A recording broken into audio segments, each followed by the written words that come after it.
प्रकृति यानी नेचर हमें कुछ सिखाती है। प्रकृति और इंसान का एक गहरा नाता है। माता पिता के साथ बच्चे का, गुरु से शिष्य का, भाई से बहन का आदि रिश्तों पर हम विचार करते हैं और ये रिश्ते भी हमें कुछ न कुछ सिखाते हैं। लेकिन क्या आपने कभी प्रकृति से कुछ सीखने की कोशिश की है? हाय, मैं हूं doctor Ashish Jalvi, world famous zodiac power rings के आविष्कारक। गए 30 वर्षों से मैंने हजारों लोगों की करियर और बिजनेस 10x ग्रोथ करने में मदद की है। आइए जीवन जीने का तरीका प्रकृति से सीखे, यानी नेचर से सीखे। नंबर 1, आपके साथ कुछ बुरा होता है तो आप उदास महसूस करते हैं। कई लोग डिप्रेशन का शिकार हो जाते हैं, कई लोग आत्महत्या जैसी कदम भी उठा लेते हैं। लेकिन सोचिए, पतझड़ के समय जब पेड़ में एक भी पत्ती नहीं बचती है तो क्या उस पेड़ का अंत हो जाता है? नहीं, वो पेड़ हार नहीं मानता, वह नए जीवन और बाहर की आस में खड़ा रहता है और जल्दी उसमें नई पत्तियां आना शुरू हो जाती है, उसके जीवन में फिर से बाहर आ जाती है। यही नेचर का नियम है। विश्वास रखना चाहिए कि नई जिंदगी पुरानी से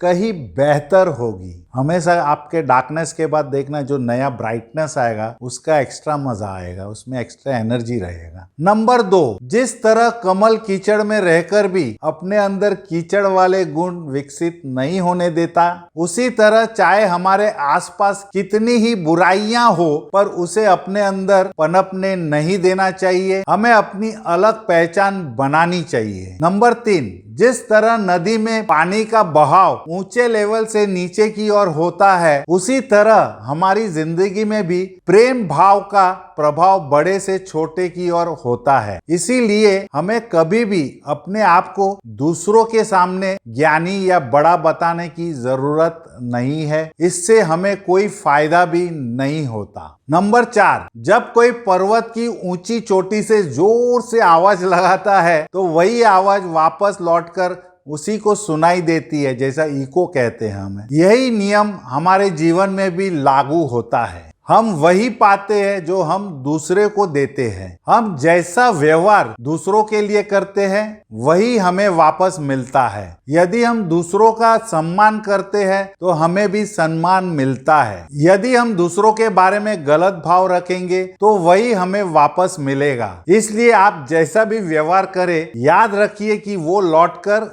आपको ही मिलने वाला है। नंबर 5, जिस तरह विशाल पेड़ को तैयार होने में ज्यादा समय लगता है, उसी तरह हमारे महान लक्ष्य को भी पूरा होने में समय लगता है। लेकिन कुछ लोग धैर्य नहीं रख पाते और अपना काम बीच में ही छोड़ देते हैं। ऐसा करने वाले को बाद में पछतावा ही मिलता है। सो बड़े लक्ष्य में सफलता के लिए कड़ी मेहनत के अलावा धैर्य की भी आवश्यकता होती है। पेशेंस रखना चाहिए हर काम में। तो दोस्तों, आशा करता हूँ आपको ये वीडियो पसंद आया हो, तो इसे लाइक, शेयर और सब्सक्राइब जरूर करें और नोटिफिकेशन बेल आइकन को भी दबा दें ताकि मेरा वीडियो जल्द से जल्द आप तक पहुंच जाए। धन्यवाद।